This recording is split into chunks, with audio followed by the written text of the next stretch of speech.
नमस्कार। मैं डॉक्टर राकेश कुमार शर्मा, सहायक आचार्य। आज हम बीए तृतीय वर्ष अर्थशास्त्र में जो फर्स्ट पेपर है समष्टि आर्थिक सिद्धांत, इसका अध्याय 12 साख सृजन का अध्ययन करेंगे। अध्याय 12 में किस प्रकार से साख सृजन किया जाता है। तो इससे पहले वाले चैप्टर में मैं आपको बता चुका हूँ कि जो साख सृजन का कार्य है ये व्यापारिक बैंकों के द्वारा किया जाता है, और व्यापारिक बैंक किस प्रकार से धन जमा करके और धन को उधार दे करके किस प्रकार से साख सृजन करते हैं, इस पूरी प्रक्रिया का आज हम अध्ययन करेंगे। तो सबसे पहले मैं बता दूं कि साख जो है ये आधुनिक साख क्रेडिट का मतलब उधार देने की जो दर है, उधार देने की जो गारंटी है वो साख कहलाती है। तो साख आधुनिक जीवन का अविभाज्य अंग है और व्यापारिक बैंक साख सृजन करके आधुनिक जीवन में अत्यंत महत्वपूर्ण भूमिका निभाते हैं। देवस्तर नामक विद्वान ने इसके महत्व में लिखा है कि राष्ट्रों को धनवान बनाने में दुनिया की समस्त खानों ने जो कार्य किया है उससे कई हजार गुना अधिक कार्य साख सृजन के द्वारा संपन्न हुआ है। साख क्या है? साख शब्द की उत्पत्ति लैटिन शब्द क्रेडो से हुई है, जिसका अर्थ है मैं विश्वास करता हूँ। इसलिए प्रोफेसर हेन्स ने कहा है कि भविष्य में भुगतान करने की प्रतिज्ञा के आधार पर मैं भविष्य में लौटा दूंगा। इस आधार पर, इस बात की गारंटी पर वर्तमान में मुद्रा अथवा मूल्यमान वस्तुएं एवं सेवाएं प्राप्त करना ही साख कहलाती है। साख जैसे हम कई बार नॉर्मल जीवन में, सामान्य जीवन में हम साख शब्द काम में लेते हैं कि इस व्यक्ति की साख बहुत अच्छी है, यानी कि इसको बहुत वस्तुएं मिल सकती है। क्यों मिल सकती है? क्योंकि ये भविष्य में लौटा देगा, यही साख कहलाती है। यानी कि भविष्य में भुगतान करने की प्रतिज्ञा की मैं भविष्य में तेरे को ये वापस लौटा दूंगा। इस आधार पर अगर वर्तमान में कोई भी व्यक्ति या संस्था मुद्रा अथवा मूल्यवान वस्तुएं सेवाएं प्राप्त करती है तो उसे क्या कहते हैं? साख कहते हैं। इस प्रकार किसी भी व्यक्ति की साख उसके विश्वास, चरित्र, उसकी व्यक्ति की संपत्ति की तरलता आदि तत्वों पर निर्भर करती है। अब बैंक किस प्रकार साख सृजन करते हैं इसको हम देखते हैं। इस साख आधुनिक बैंकों का सबसे महत्वपूर्ण कार्य है। साख सृजन से तात्पर्य, साख निर्माण से तात्पर्य व्यापारिक बैंकों की उस शक्ति से है जिसके द्वारा वे अपनी प्रारंभिक जमाओं का कई गुना अधिक विस्तार कर लेते हैं और कई गुना अधिक ऋण दे देते हैं। यानी कि कई गुना अधिक जमाएं ले लेते हैं और जमाओं से कई गुना अधिक ऋण देते हैं। यानी कि हम नॉर्मल भाषा में मैं आपको बता दूं कि साख सृजन क्या है। कोई भी व्यक्ति बैंक के पास धन जमा कराता है, बैंक उसको अपने पास सुरक्षित रखने के लिए नहीं लेता, उसको उधार दे देता है। उधार दिया गया धन वापस बैंक के पास आ जाता है, बैंक फिर उसका कुछ भाग रख करके शेष धन उधार दे देता है। यही प्रक्रिया चलती रहती है। व्यक्ति का धन ही व्यक्तियों में बढ़ता रहता है। बैंक एक तरह से गारंटी या एक संस्था का काम, एक सेंट्रलाइजेशन का काम करता है और जमा धन उधार में, उधार धन वापस जमा में बदलते रहते हैं और साख का निर्माण होता रहता है। इसी क्रिया को साख सृजन कहते हैं। इस प्रकार साख सृजन का निर्माण नोटों का निर्गमन करके, नगद जमा से, प्रपत्रों के क्रय विक्रय से आदि से किया जाता है। इसलिए प्रोफेसर सेयर्स ने कहा है कि बैंकर्स केवल द्रव्य जुटाने वाली संस्था ही नहीं है, वो द्रव्य के निर्माता भी है। अब जो साख सृजन है इसमें दो प्रकार की जमाएं के बारे में बात की। एक तो पहली जमा, प्रारंभिक जमा, और एक साख जमा।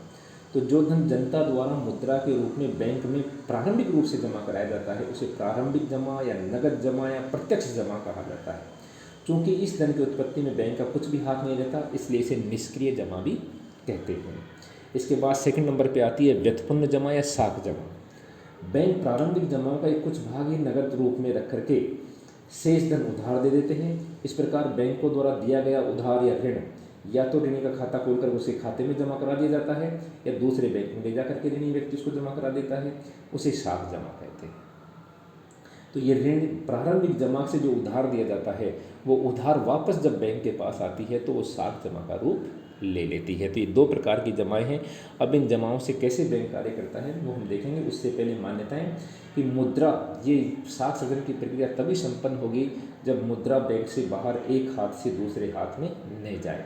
यानी कि जब व्यक्ति आपस में लेन देन करने लग जाए और बैंक के पास पैसा ही ना आए तो साख सृजन का कार्य संपन्न नहीं होगा। साख सृजन का कार्य तभी संपन्न होगा जब मुद्रा बैंक में जमा हो और जमा से फिर उधार दिया जाए, फिर वो वापस बैंक के पास आए।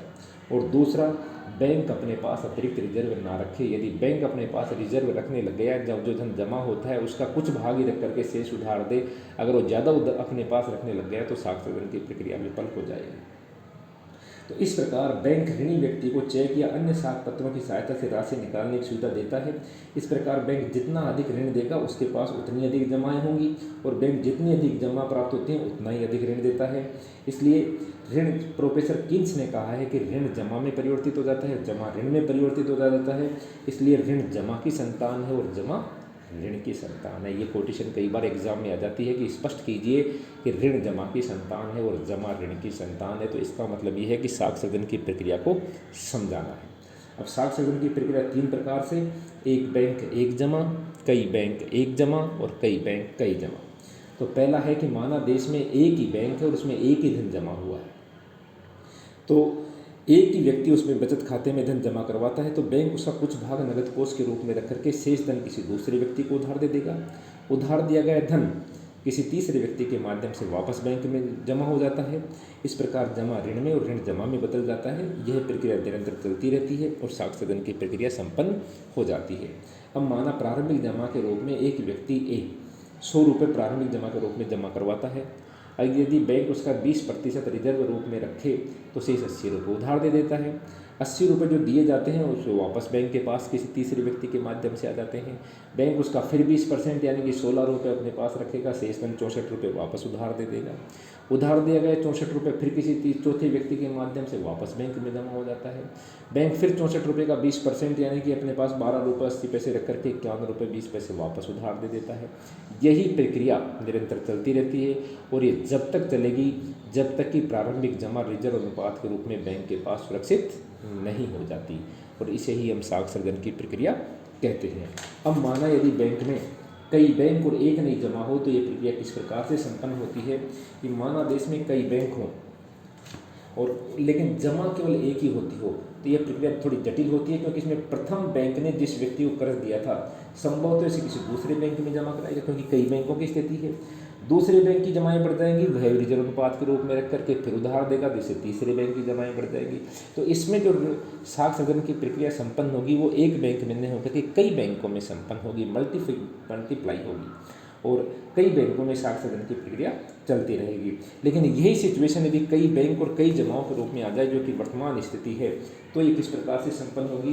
कई बैंक और कई जमाओं के रूप में समाज में एक से अधिक बैंक हैं और एक से अधिक व्यक्ति हैं, तो अनगिनत रूप से जमाएं बैंकों को जमाएं मिलती रहती है और अनगिनत रूप से उनके द्वारा उधार देने की प्रक्रिया चलती रहती है, और ये जमाएं उधार में और उधार जमाओं में बदल जाती है और कई गुना अधिक साख सृजन की प्रक्रिया संपन्न हो जाती है। और साख सृजन की प्रक्रिया किस प्रकार से इसका कुल आकलन किया जाएगा, इसका फॉर्मूला है टोटल डिपॉजिट, कुल धन कितना जमा हुआ बराबर एडी यानी कि प्रारंभिक जमा अपॉन आर यानी कि रिजर्व अनुपात। अब मान लो यदि प्रारंभिक जमा के रूप में यदि 1000 रुपये जमा हुए हैं और 20% अपने पास रख रहा है, तो 1000 अपॉन 20 यानी कि 20 मल्टीप्लाई में 100 यानी कि टोटल डिपॉजिट आएगा 5000 रुपये, यानी कि 20% के हिसाब से अपने पास रख करके साख सृजन की प्रक्रिया को संपन्न करेंगे। कोई बैंक अगर 1000 रुपये की जमा से तो 5000 रुपये का साख सृजन होगा। अब साख सृजन को प्रभावित करने वाले कारक कौन कौन से हैं। साख सृजन को प्रभावित करने वाले कारकों में पहला कारक है नगद कोष की दर, यानी कि बैंक जो रिजर्व अनुपात अपने पास रख रहा है, यदि वो दर कम है तो साख सृजन अधिक होगा, यदि वो दर अधिक है तो साख सृजन कम होगा। दूसरा कारक है कि बैंकों से लिए गए ऋण की वापसी, बैंकों से जो धन उधार लिया गया है वो वापस बैंक के पास जमा हो रहा है या नहीं। अगर वो धन वापस बैंक के पास जमा हो रहा है तो कई गुना अधिक साख सृजन होगा, अगर वो नहीं जमा हो रहा है तो साख सृजन की प्रक्रिया बहुत कम होगी। तीसरा है देश में प्रचलित विधि ग्राह्य मुद्रा की मात्रा, जो 1 नंबर का धन है, जो विधि ग्राह्य मुद्रा है, उसका प्रवाह किस प्रकार से हो रहा है, कितनी उसकी मात्रा लोगों के पास है, ये भी साख सृजन की प्रक्रिया को संपन्न करती है। क्योंकि जब ज़्यादा मात्रा होगी तभी तो प्रारंभिक जमा के रूप में धन जमा होगा और उसी से साख सृजन के लिए साख जमाएँ उत्पन्न होंगी। चौथा है केंद्रीय बैंक की मौद्रिक नीति। मौद्रिक नीति क्या कहती है, केंद्रीय बैंक किस प्रकार की दरों को अपना रहा है। यदि उसके पास अधिक जो जमा की दरें हैं वो अधिक हैं, ब्याज की दर अधिक है तो लोग अधिक धन जमा करवाएंगे, और यदि ऋण देने की दर ज़्यादा है तो लोग कम धन वापस लेंगे और साख सृजन की प्रक्रिया कम होगी। तो इस प्रकार से केंद्रीय बैंक की जो मौद्रिक नीति है वो बहुत इंपॉर्टेंट है साख सृजन की प्रक्रिया में, साख सृजन को नियंत्रित करने के लिए। पांचवा है ऋण लेने वालों के पास जमानत की मात्रा। यदि ऋण लेने वालों के पास जमानत नहीं होगी तो साख सदन की प्रक्रिया संपन्न नहीं होगी, बाधित होगी, क्योंकि बैंक बिना किसी गारंटी के किसी भी व्यक्ति को ऋण या लोन की सुविधा नहीं देता है। विनियोग के अवसर, सरकार व्यापारिक बैंक जो ऋण दे रहे हैं वो उसको किस प्रकार से विनियोग में लगाया जा रहा है, तो उससे आमदनी हो रही या नहीं, क्योंकि वापस ऋण वापसी की जो सुविधा है वो धन के उपयोग पर निर्भर करती है कि ऋणदाता उसका किस प्रकार से उपयोग कर रहा है। सरकार की नीति क्या कहती है, ये भी बहुत इंपॉर्टेंट है साख सदन में। अगर सरकार की नीति, ये सरकारी नीति, सरकार यदि ये सोच रही है, देख रही है कि देश में केंद्र मुद्रा की मात्रा बहुत अधिक बढ़ गई है, बहुत अधिक साख सदन हो रहा है, उसको नियंत्रित करना है, तो सरकारी नीतियाँ जो अपनी सार्वजनिक करारोपण, व्यय और ऋण, इन जो नीतियों को है वो उसे कम कर देगी, से एक तरह से अर्थव्यवस्था में सिकुड़न ला देगी, जिससे कि ये जो धन है वापस बैंकों में जमा हो जाएगा, साख सदन की प्रक्रिया नियंत्रित होगी। और यदि साख सदन को फैलाना है, बढ़ाना है, तो अपनी दरों को प्रसार करेगी, ताकि अपनी दरों को नियंत्रण का प्रभाव कम करेगी, ताकि मुद्रा की मात्रा बढ़े और साख सदन की प्रक्रिया भी बढ़े। अच्छा, लास्ट और अंतिम है लोगों की बैंकिंग की आदतें। लोगों में बैंकिंग की आदतें बढ़ेंगी तो ही साख सदन की प्रक्रिया व्यापारिक बैंक कर पाएंगे। अगर वो सारा धन अपने पास नगद रूप में रखते हैं तो व्यापारिक बैंक साख सदन की प्रक्रिया को संपन्न नहीं कर पाएंगे। इसलिए लोगों की बैंकिंग की आदतें भी साख सदन की प्रक्रिया को प्रभावित करती हैं। अब साख सदन का महत्व क्या है?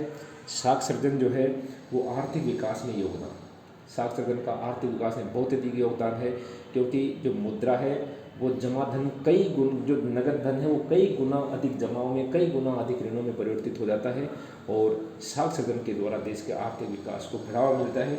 इसलिए बचतों का प्रोत्साहन और पूंजी निर्माण में बहुत अधिक योगदान दिया जाता है साख सदन के द्वारा, क्योंकि विनियोगों के अवसर उत्पन्न होते हैं। सरकार व्यापारिक बैंकों द्वारा जो ऋण या लोन की सुविधा दी जाती है उससे कई गुना अधिक विनियोग के अवसर उत्पन्न होते हैं, बचतों के अवसर उत्पन्न होते हैं, पूंजी निर्माण बढ़ता है, और व्यक्तिगत के भौतिक सुखों में वृद्धि होती है, संकटों से मुक्ति होती है, रोजगार में वृद्धि होती है, अनावश्यक वित्तीय भार कम होता है, जो उचित ब्याज दर है उन पर ऋण उपलब्ध हो जाता है, मुद्रा प्रणाली में स्थायित्व, कीमतों में स्थायित्व होता है, और अर्थव्यवस्था का सकल संचालन होता है।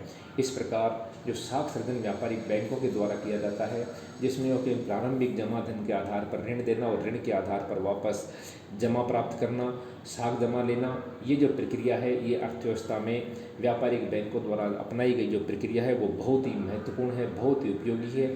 ये अपने आप में एक 20 नंबर का क्वेश्चन है जो ऋण जमा की संतान है, जमा ऋण की संतान है। व्यापारिक बैंकों द्वारा साख सृजन, व्यापारिक बैंकों द्वारा मुद्रा का निर्माण किसी भी रूप में आपसे पूछा जा सकता है, इसलिए इसका बहुत अधिक अध्ययन करना आवश्यक है। बहुत बहुत धन्यवाद।